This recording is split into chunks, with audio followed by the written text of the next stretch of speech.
এই মুহূর্তে দর্শক বন্ধুগণ, বাংলার মসনদ 2026-এর বিধানসভা নির্বাচনে ভালো করে মনোযোগ দিয়ে শুনে রাখবেন।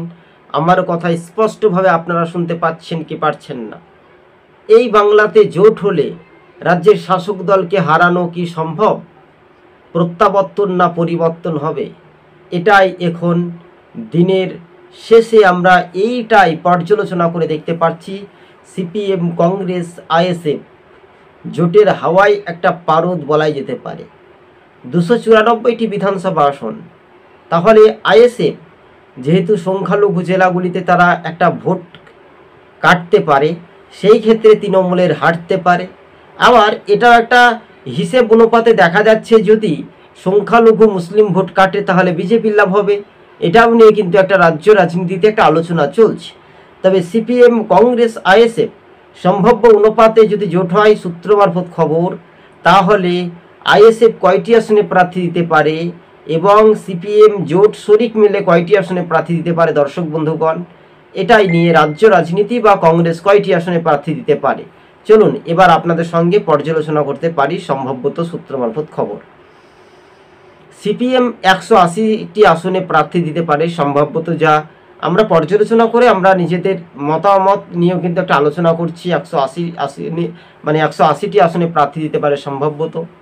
কংগ্রেস দিতে পারে 94টি আসনে সম্ভাব্যত এবং আইএসএফ দিতে পারে 20টি আসনে প্রার্থী সম্ভাব্যত। তবে তাদের মতো জোট হবে কি হবে না আদতে এই বাংলাতে রাজ্যের শাসক দলকে হটানো বা তাড়ানোর ডাক, সেটাই বিরোধী রাজনৈতিক দলগুলো কি পারবে? এবার আমরা ধরে নিচ্ছি বিজেপি সেই রকম কোনো ফ্যাক্টর হতে পারবে না 2026-এ। 294টি বিধানসভা আসনের মধ্যে ম্যাজিক ফিগার একেবারে রীতিমতো বলছে 148টি আসন পেতে হবে। তাহলে যারা সংখ্যালঘু ভোটার তারা কোন দিকে রায় দিবে? একেবারে বেশ কয়েকটি জেলাতে কিন্তু সিপিএম, কংগ্রেস তারা কিন্তু শক্তি প্রয়োগ। আমরা এই কথাটি আগে থেকেই বলে আসছিলাম দর্শক বন্ধুগণ।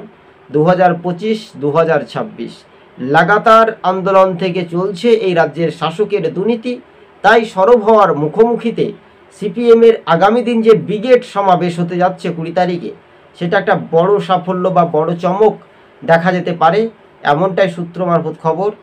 দর্শক বন্ধুগণ, সবুজবঙ্গ নিউজ চ্যানেলটি ভালো লাগলে প্রথম থেকে শেষ পর্যন্ত দেখবেন। চ্যানেলে নতুন হলে অবশ্যই সাবস্ক্রাইব করে সঙ্গে থাকবেন।